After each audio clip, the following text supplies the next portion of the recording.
Oras ang oras, 10 minutos makalipas ang alas 4 ng hapon. Uy! Nakapag-break ka na ba? Nakapag-relax ka na ba? Saan ka man nagtatrabaho, mapa-opisina man o work from home o mula mismo sa pwesto, sasabayan namin ang break time mo. Sasabayan namin ng mga balita at komentaryo, mga panayam ng mga taong viral ngayon. DZRH Break Time!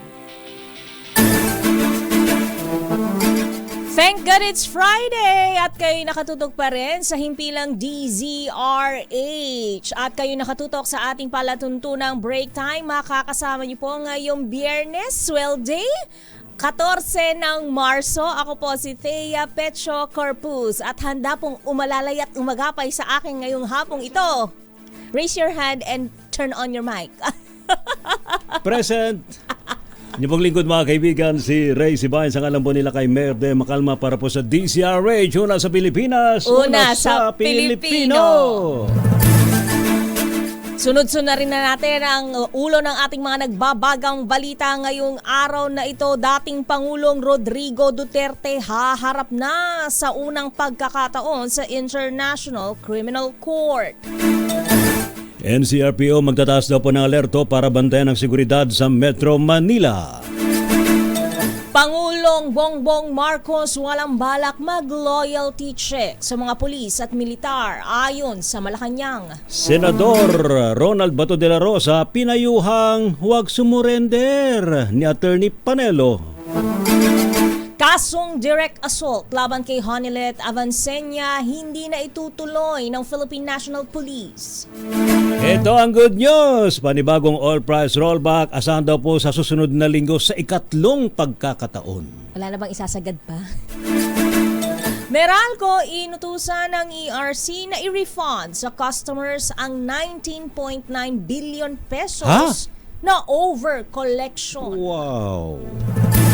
Pagpapa-hospital naman ng mga biktima ng heat stroke at heat exhaustion, abay sagot na raw ho ng PhilHealth. Buo o Yun ang portion only? Nakitang bangkay ng Slovakian tourist sa Boracay. Isolated case lamang ayon kay dating DILG Chief Abalos. Higit 200 kabahayan na abo sa malaking sunog sa Sorsogon.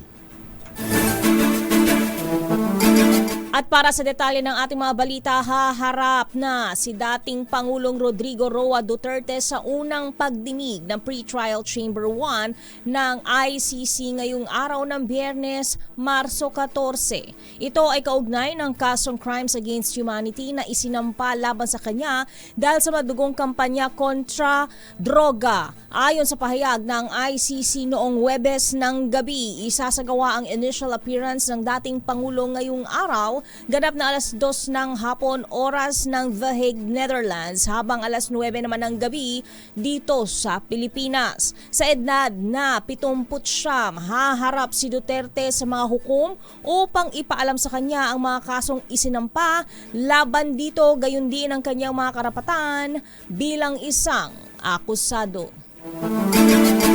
Sa kaugnay na balita, hiniling po ng dating Pangulong Rodrigo Roa Duterte sa International Criminal Court o ICC ang presensya ni dating Executive Secretary Salvador Medialdea bilang isa sa kanyang legal counsel.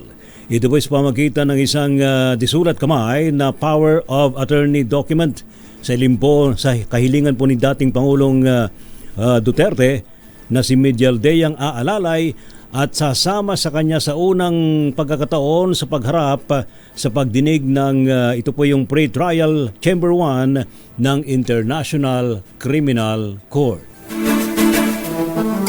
Samantala, hiniling ng dating Pangulong Rodrigo Roa Duterte sa International Criminal Court na mabisita siya ng kanyang legal counsel at kamag-anak. Ayon sa Embahada ng Pilipinas sa The Hague, nakatanggap sila ng tawag mula sa ICC Detention Officer kahapon, ganap na alas 3:41 Central European Time at agad silang gumawa ng request sa registry ng ICC upang ma-facilitate ang consular visit sa dating Pangulo. Nagsasagawa Nagsagawa rin ng follow-up ang embahada sa hiling na mabisita rin si Duterte ng kanyang legal counsel at ng kanyang pamilya. Samantala, binigyan din nila na nasa maayos na kalagayan ng dating Pangulo kung saan sumailalim siya sa medical check-up at nakatanggap ng atensyong medikal at siya umano ay generally fine. Itataas naman po ng National Capital Region Police Office ang alerto sa buong Metro Manila kaugnay na naging pag-aresto kay dating Pangulong Rodrigo Roa Duterte. Ito po'y kasunod ng pagbawi ng PNP sa heightened alert status sa buong bansa. Ayon po sa NCRPO, itataas ang alerto simula mamayang alas 5 ng hapon kung saan naka-standby ang kanilang hanay para sa mga posibleng mga pagkilos. Kaugnay po nito ay patutupad din muna ang no-leave policy at extended duty hours sa NCRPO para magarantiyahan ng seguridad sa mga nagbabadyang rally.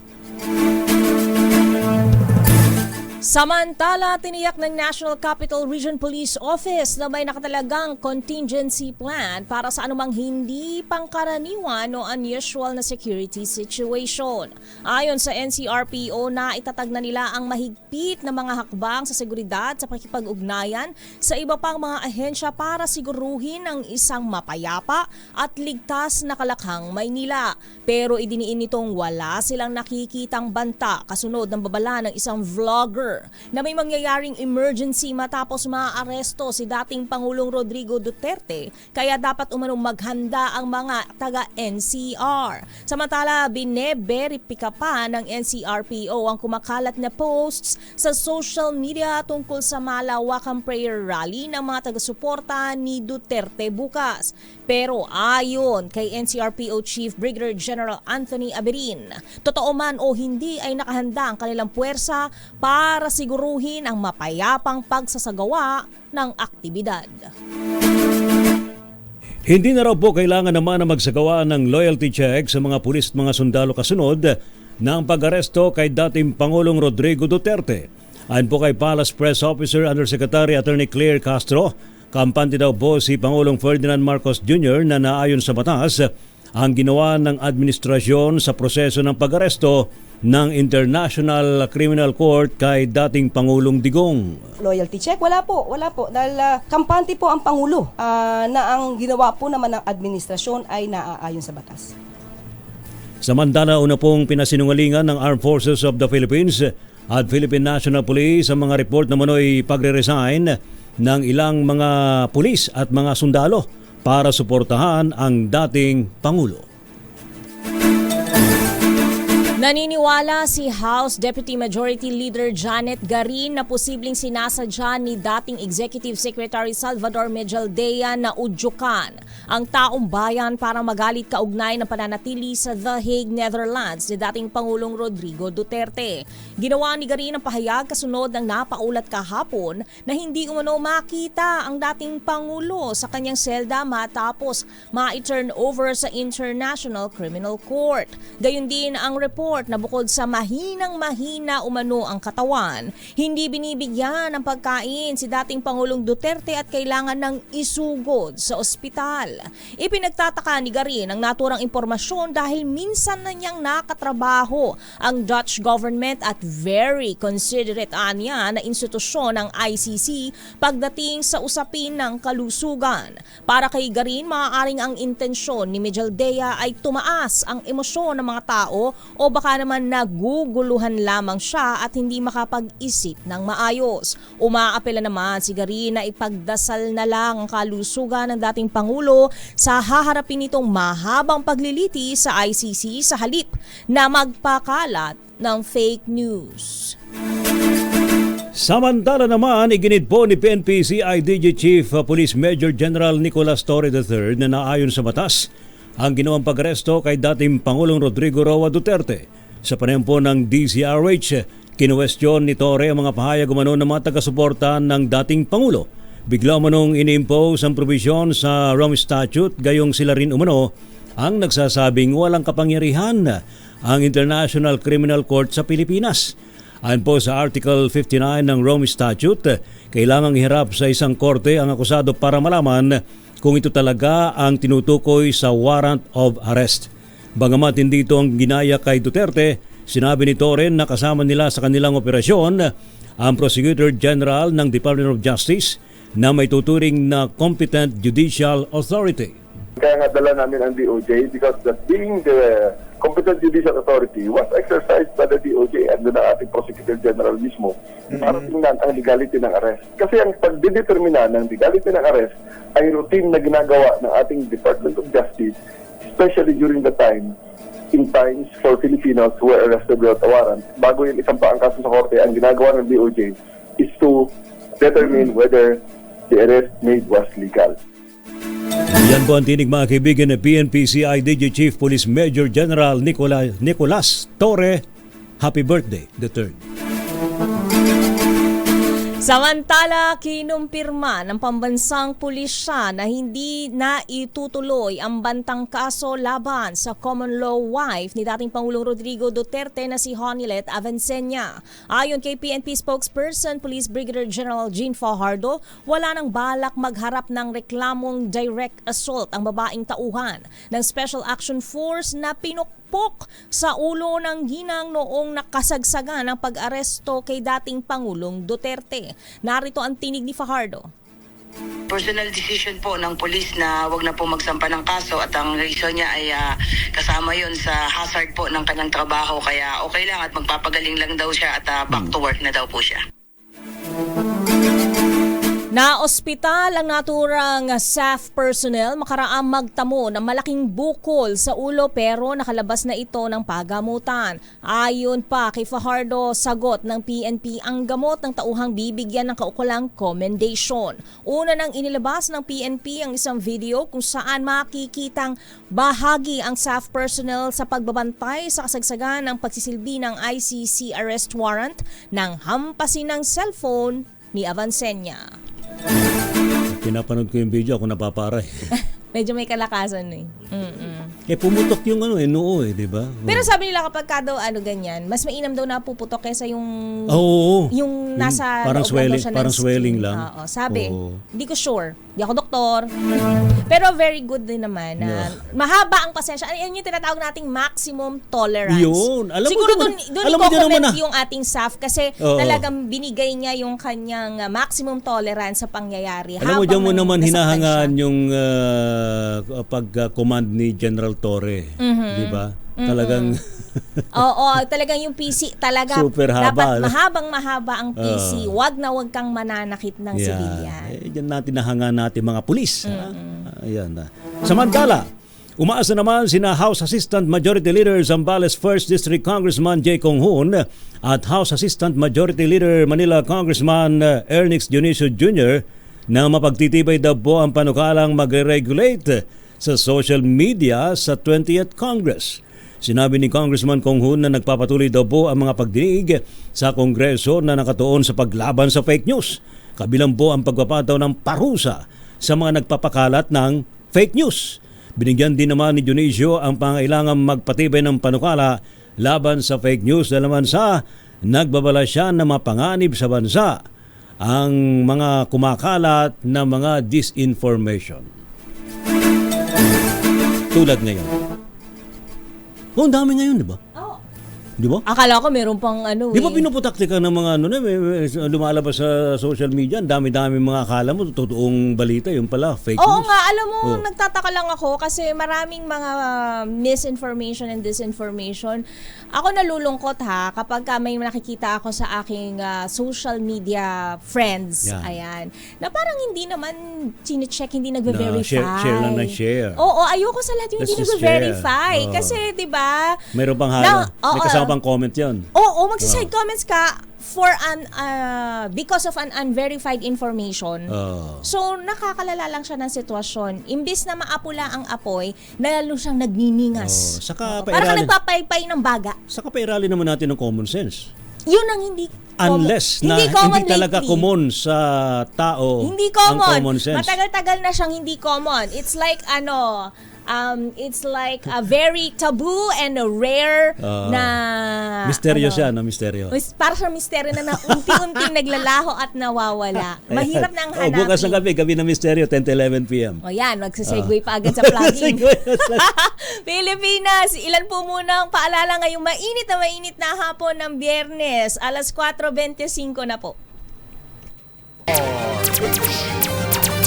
Pilipinas, ang oras 31 minutos makalipas ang alas 4 ng hapon. RH Break Time!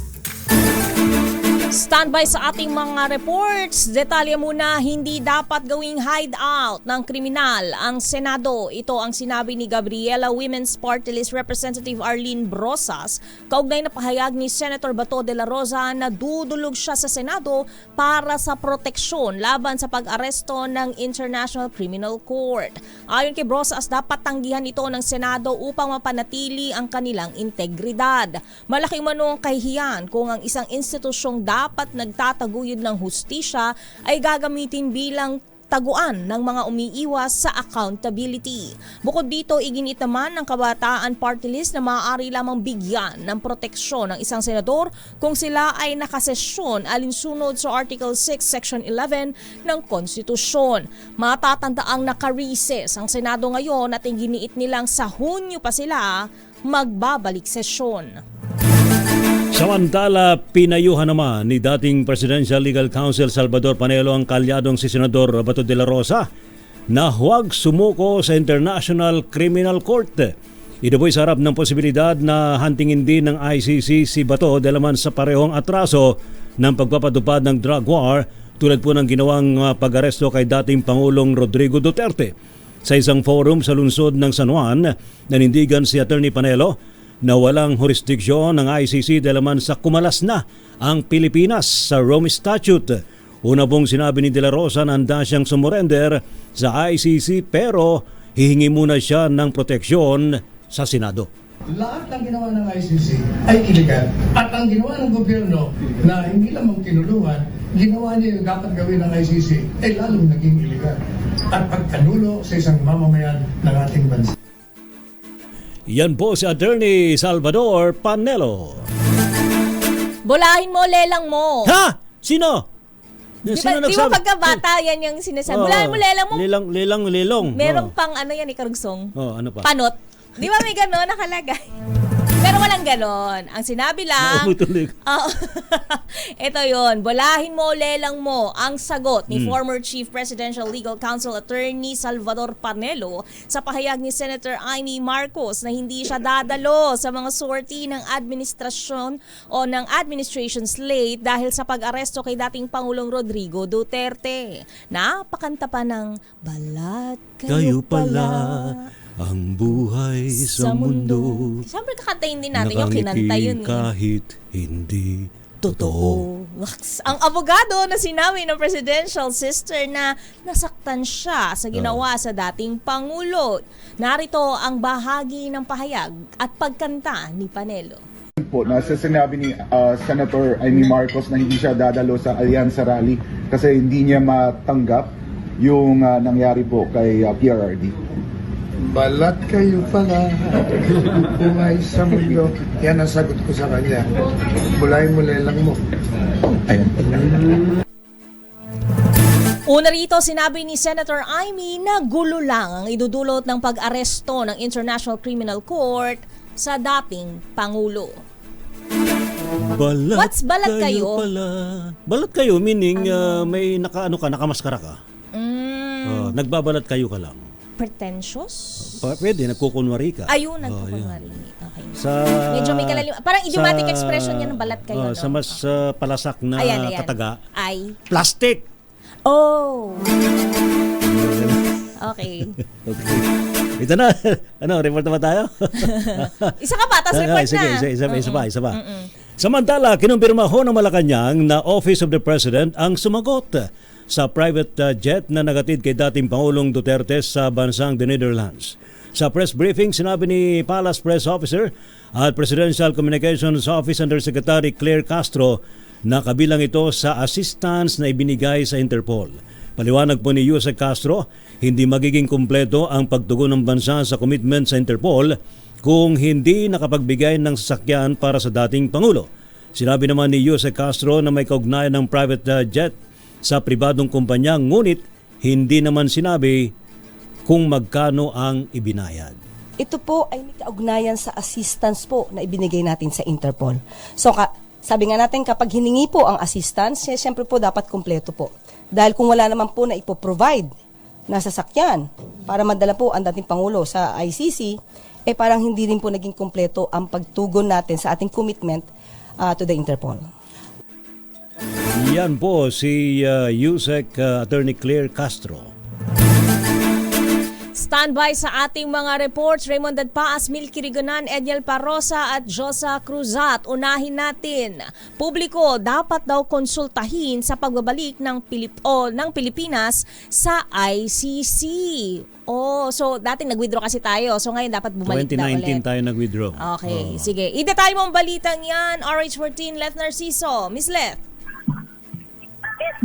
Ray, naniniwala si Alyansa Senatorial Candidate Erwin Tulfo na dapat makonsulta ang publiko sa usapin kung dapat bumalik ang Pilipinas sa International Criminal Court. Sa press conference dito sa Tacloban City, bago ang kanilang campaign rally, sinabi ni Tulfo na mahirap na marinig ang saloobin ng mga tao bago alakayin ang pagbabalik sa ICC. Kung si dating Senador Pingulacto naman ang tatanungin, kailangan bumalik ang bansa sa ICC. Maliwanag ito, kung halimbawa kasi na magkaroon ng pananakop, baka hindi tayo makakuha ng reparasyon dahil hindi tayo miyembro. Aminado naman si Lacto na hindi maiiwasang maka-apekto sa kanilang kampanya sa arrest ni dating Pangulong.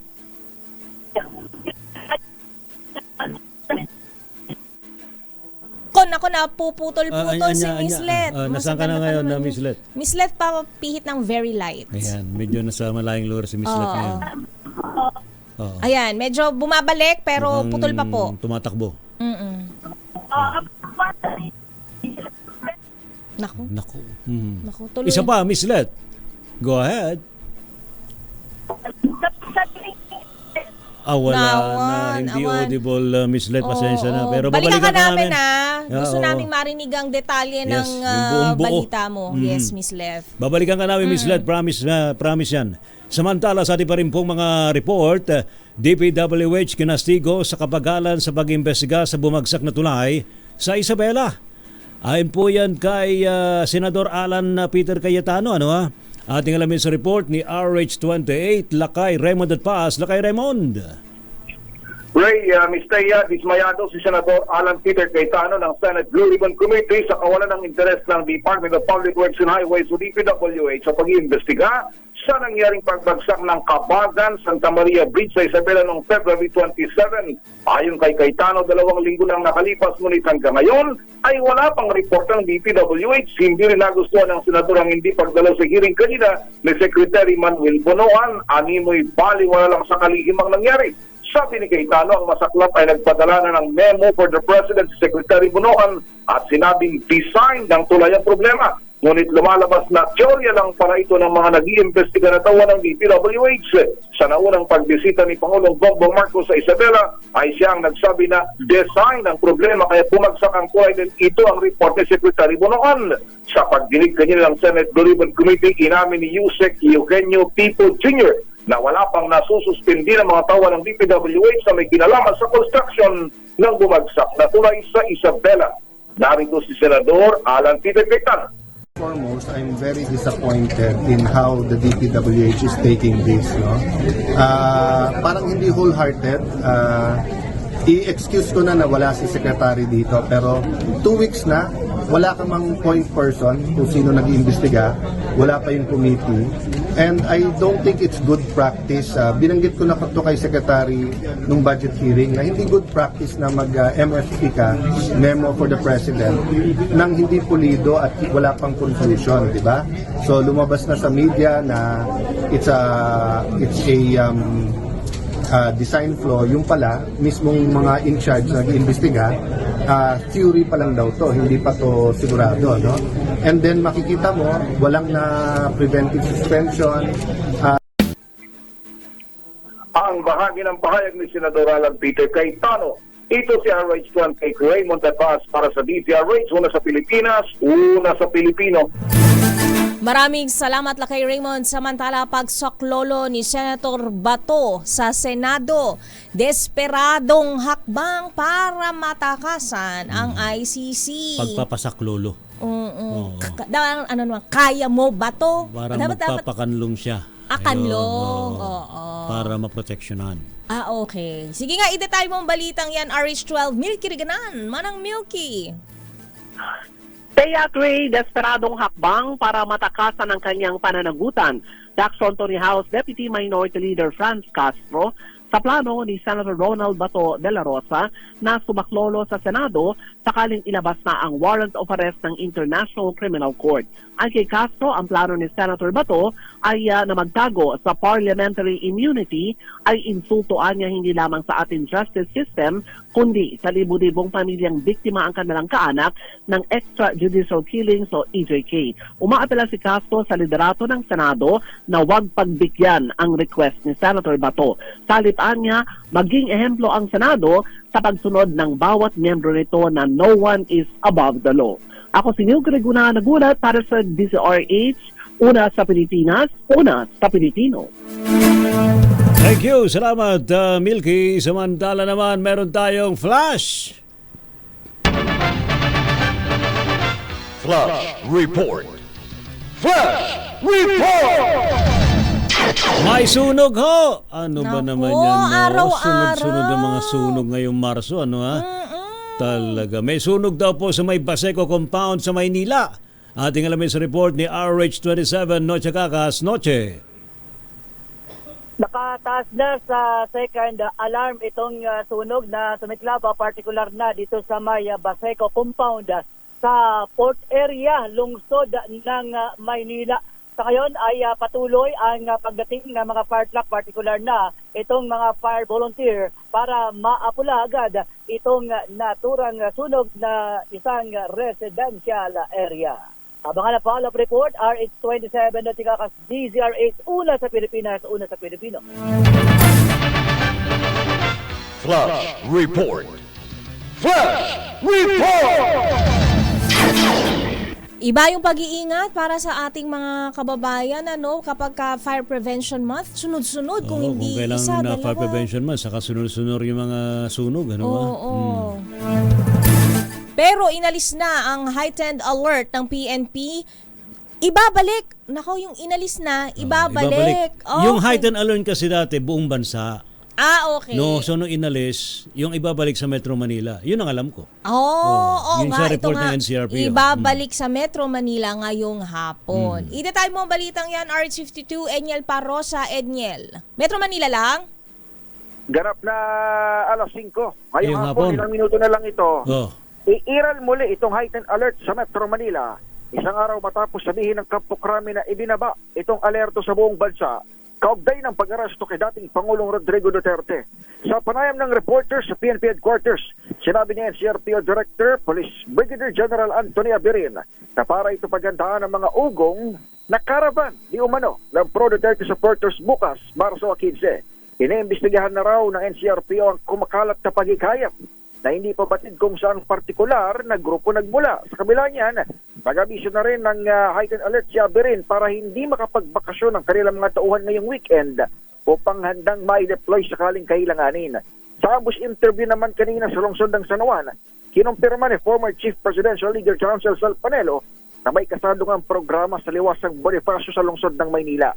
Pupunta umano ang abogado ni ex-President Duterte pero hindi na niya binanggit kung sino-sino pang personalidad ang maaring sumama rito. Ito si Edniel Parrosa. So Edniel, yung main event bukas sa liwasang Bonifacio.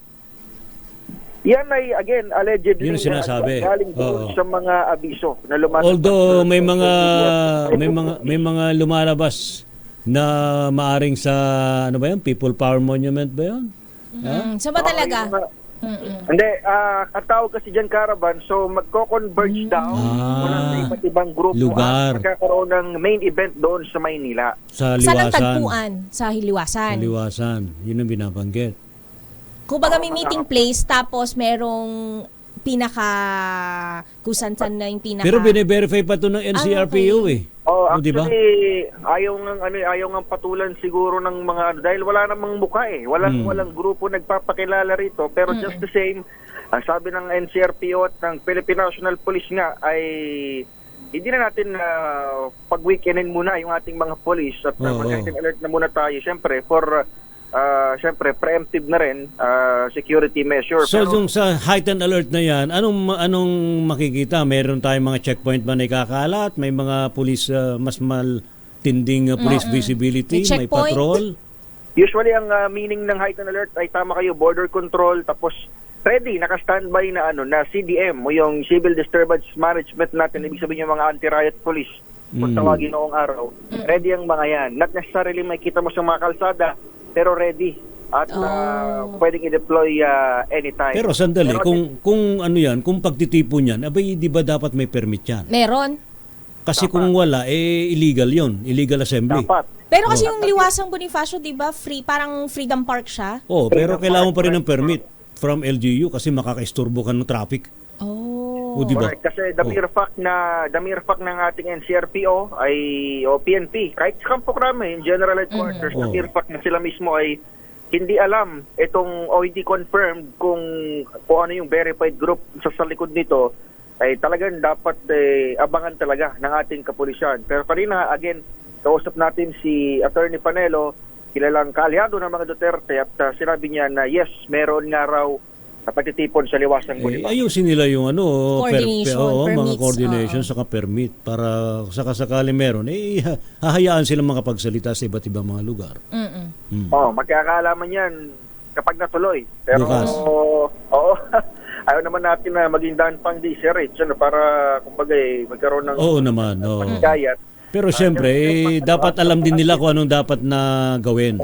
O, di ba?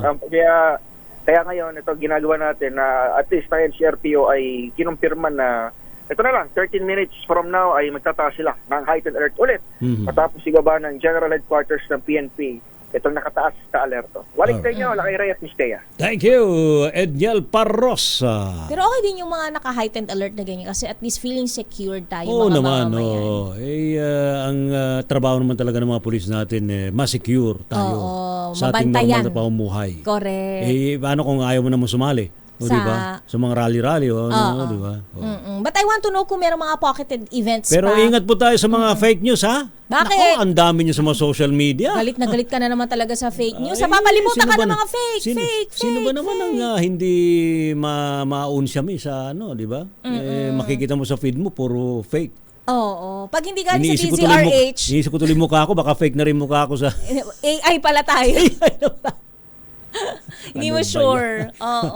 Pero babalikan pa natin ang iba pa nating mga reports. Ilan munang pa Pilipinas? 12 minutos bago mag-alas 5 ng hapon.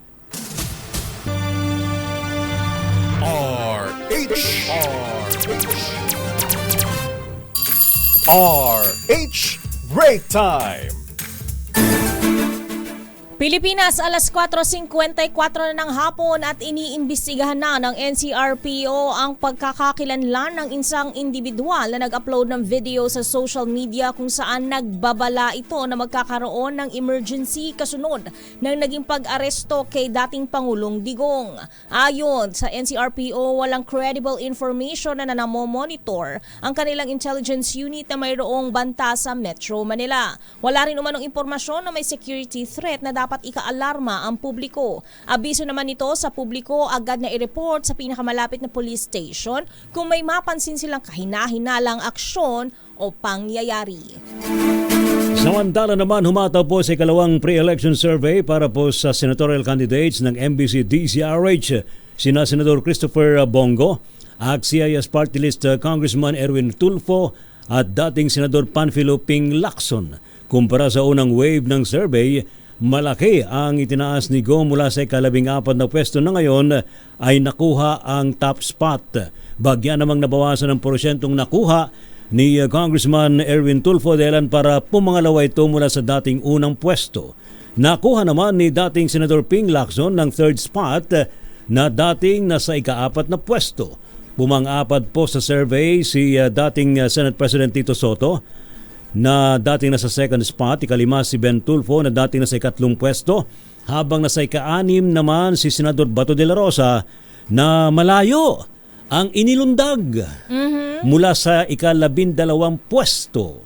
Samantala kasama rin sa top 12 ng pre-election survey ng MBC DZRH sa pagka-senador, sina Senador Pia Cayetano, si Congresswoman Camille Villar, Senador Lito Lapid, dating Senador Manny Pacquiao, Makati Mayor Abby Binay at Senador Bong Revilla.